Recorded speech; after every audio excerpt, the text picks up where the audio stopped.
The grand reopening of the campus cafe happened last week. And Step Africa is coming to campus. Weather-wise, we're looking at this snowstorm moving away from us in Valparaiso, but a bit of lake effect. We have that and more. This edition of 15 News at 5 starts right now.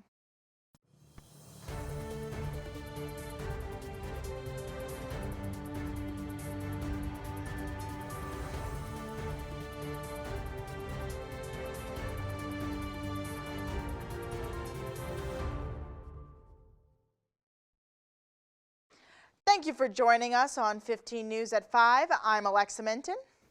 And I'm Lizzie Nosek. Valpo Campus Cafe opened back up after being closed for renovations. VUTV's Zach Collins is there to discuss the new changes to the beloved Union Hangout spot.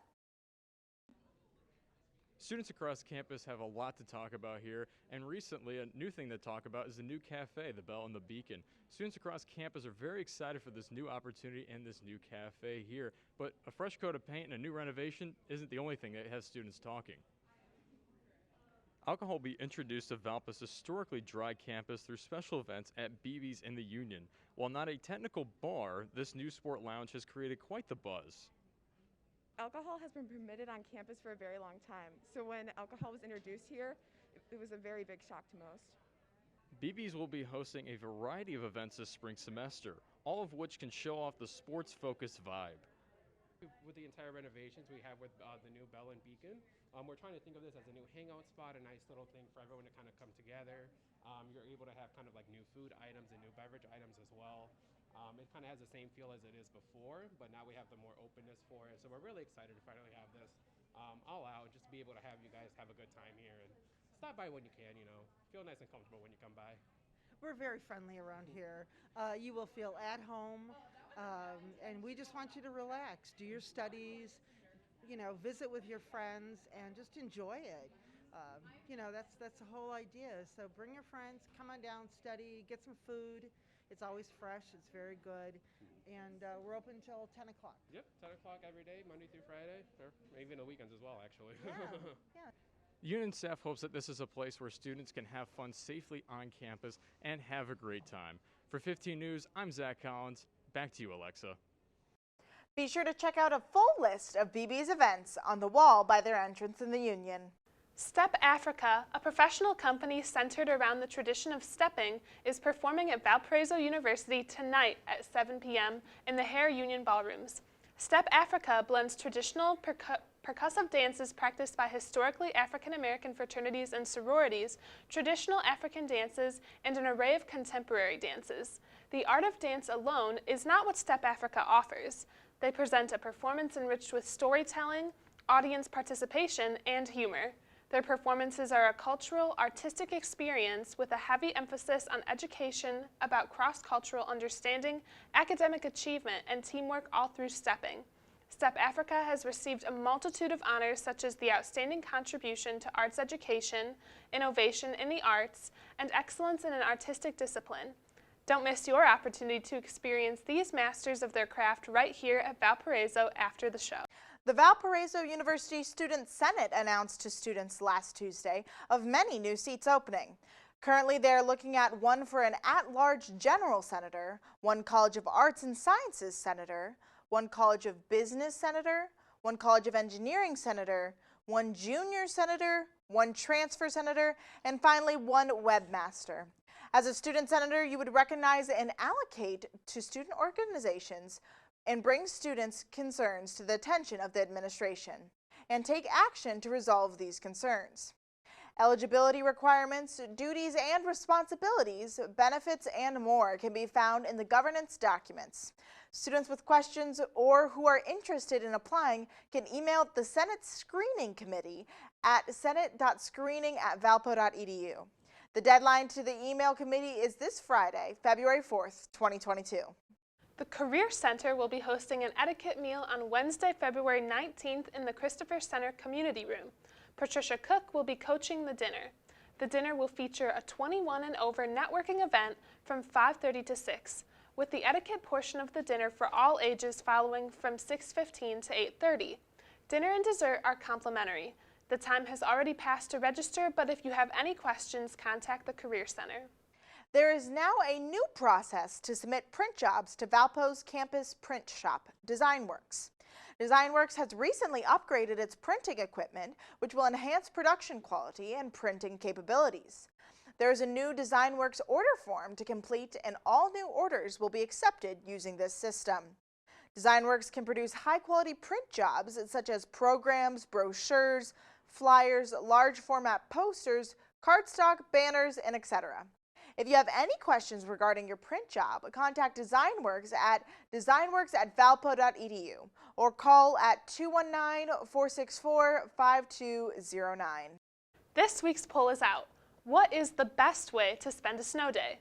1. Make a snowman. 2. Have a snowball fight. 3. Watch television with some hot cocoa. Or 4. Spend time with friends. Head on over to our Twitter page after the broadcast to cast your vote. We have 15 weather Bella Pittman in the studio. So Bella, are we going to get more snow? Absolutely, possibly, but not quite. So if you're interested in the snowman making, this will be your opportunity, because if you've taken a look outside recently, we're packed with snow. So if you look here at our temperatures, Valparaiso is down in the 20s with colder temperatures to our west, which is going to be moving towards us as we go through. Once again, we can see that cold air just moving away, and we start to see a little bit of lake effect to our north, but hopefully that won't be affecting us here in Valpo. So if we move to the side, we can see that there are wind gusts up in Chicago up to 26, Gary 37, so we're starting to see a little bit of wind down here. But overall, over all of the U.S., we're looking at a big trough moving east over us, but the worst of it should be over. So we're looking at cold tonight, but a dry weekend and warmer next week. All right, back to you guys. Thanks, Bella. Groundhog's Day was yesterday. See what Punxsutawney Phil said would happen. And animals at the zoo are enjoying a snow day. Stick with us.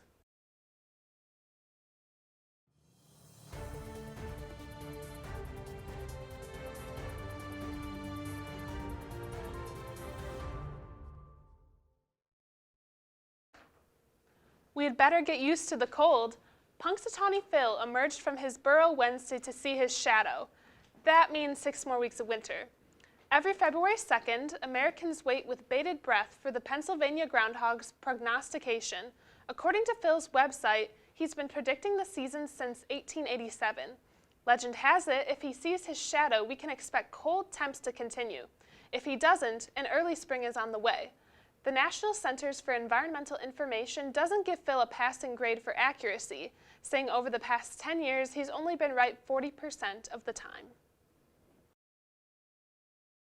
The snow that has blanketed the Chicago area is much appreciated by some of the animals in the Brookfield Zoo. That includes Hudson, the polar bear. He spends time Wednesday rolling around in the snow, shaking it off, and then repeating the process over and over. Also enjoying the weather was an Amur tiger named Whirl. Amur tigers are also called Siberian tigers and are among the largest cats in the world. Good news for Hudson and Whirl, more snow is in the forecast. Penguins are taking over a Connecticut town. It's the handiwork of a Guildford artist who took advantage of this weekend's storm and turned it into what is now the talk of the town. Matt McFarland explains why it's putting smiles on plenty of faces. It's not Antarctica, rather it's Guildford's town green covered with a fresh blanket of white snow and dozens of penguins, 99 of them to be exact. We just thought it was fantastic and wanted to know exactly what it was and why it's here. It's sort of magical. I drove by and thought, am I seeing things or am I seeing a field of penguins in the snow? Is that possible or are my eyes deceiving me? They're not. Rather, this March of the Penguins, dozens of lifelike wooden cutouts, is the work of a local artist. And from the biggest kids to the littlest ones, everyone seems to be pretty pleased with all these penguins. Like Donna Hardy, who stopped by with her great-niece and nephew up visiting from Louisiana for the perfect photo op. I was excited to see them, and we just had a chance today to come see them, so they're very cute. We love it. The anonymous artist's daughter said he had been waiting for the right time, the perfect storm, you could say, to spring his penguins on the town green. And this weekend's snow turned out to be the perfect canvas. I think it's absolutely fabulous that we live in a town where someone cares enough to take the time and energy to spread joy. It's a fabulous thing. While the artist wishes to remain anonymous, his daughter did put a post on Facebook saying that her father just loves how happy all these penguins are making people. He got it right. Well, I hope he's He sitting did over it, there and watching this. I hope he can recognize that he has accomplished what he set out to do. Making people smile, especially after the past 2 years, and what for many has been a pretty difficult time. It just makes you happy. Oh, it does. Yeah. And we could all use a little bit of that. I mean, For it's sure. January. It's, still COVID time. And yet to see something like this just makes you feel Yeah. hopeful and happy all over Whoever again. did it, thank you. In Guilford, Matt McFarland, Channel 3, Eyewitness News. Coming up after the break, Bella Pittman will have your full forecast. And we'll take a look at this past week's Valpo Sports. Stick with us.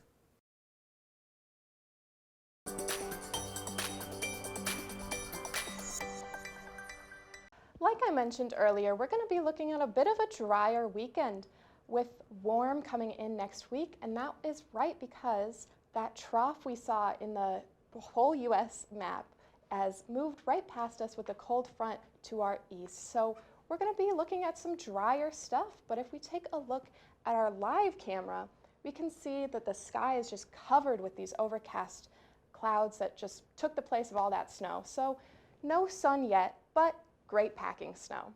However, not everyone is out of the woods yet because, as we see here, there are a lot of winter storm warnings to our southeast, which is because of that snow that's coming in. Once again, we can see it's still moving down past us. So if you have family a little bit southeast of here, I'd give them a call, tell them to pack in and get ready.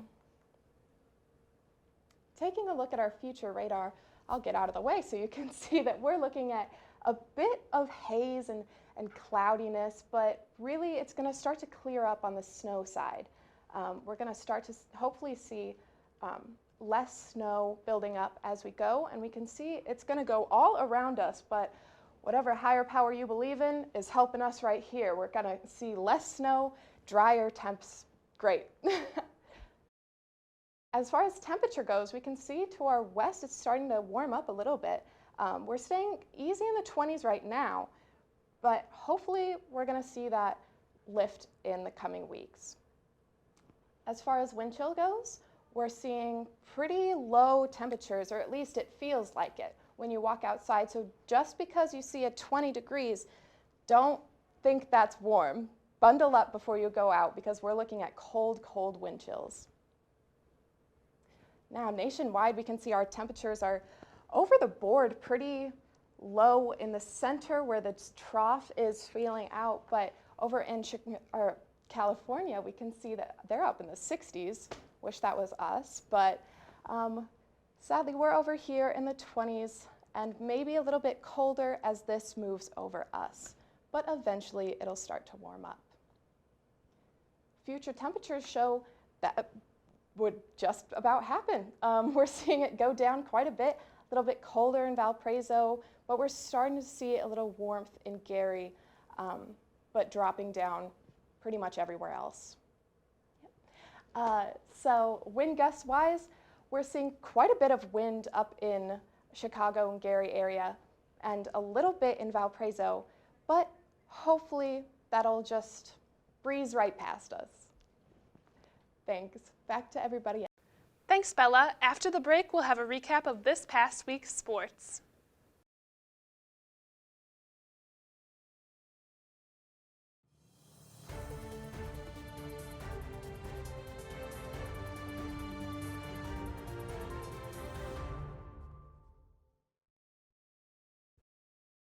January has been a month of success and shortcomings for your Valparaiso University Beacons across all teams. Men's basketball won 2 of 8 combined games during the month of January, the team struggling to find its rhythm and contest the outside three that has been plaguing them all season long.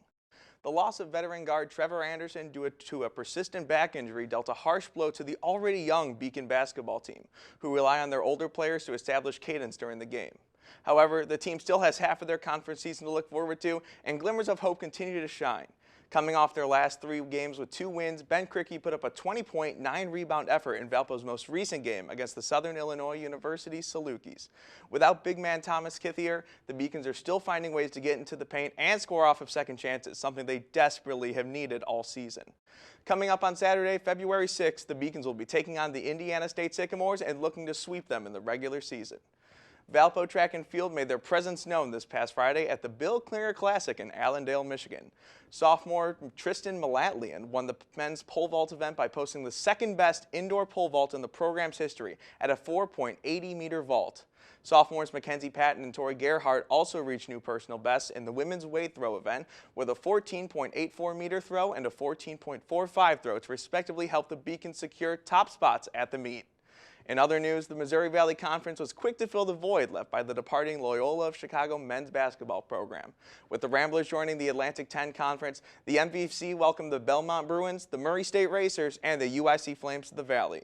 Be on the lookout for upcoming basketball games this coming weekend as the women take on the Drake Bulldogs and the men combat the Indiana State Sycamores. Go Beacons! I think we've seen a lot of interesting sports activity this week, and we have a new campus cafe where we can watch all that sports activity, huh, guys? The Bell and the Beacon is the best watch party venue. You heard it here first. I know that they're having a couple events. Are they having one this Saturday for that basketball game you mentioned? They will be, men's and women's. All are welcome. It's so exciting. After the break, we will have the final look at the weather. This next week, we're going to continue seeing pretty low temperatures in the day, with the lowest on Saturday with 15, and nights are going to stay chilly. But as the week goes on, we're going to start to see them rise up until 33 on Wednesday. But those clouds are going to stick around for the majority of the next week. Thanks, Bella. Hey, I have a question for you. This one came from a viewer. What is the best soda? Dr. Pepper. That's no. fair. Absolutely not. Diet Pepsi. I take It's it not back. Schweppes. It's Diet. Ginger ale. Oh my You're God. wrong. Which type of ginger ale? Yeah. Canada Dry, Okay. bold flavor. Fair. Bold flavor. On a plane, ginger ale. That's Stomach offensive. hurt, ginger ale. It's definitely Verner's. No, it's not. It's kind of a Verner's unanimous is not widely blanket. available. It's a good thing she's in between us right now. I would fight Wait, you. are you two fighting about ginger ale? I don't even drink it. Exactly. If you have a question for us, send it our way on Facebook or Twitter, and we might answer it. You can send screenshots of forums, questions you've been asked, or questions that you have yourself. From all of us here at VUTV, thank you for joining us this week. We'll see you next week on 15 News.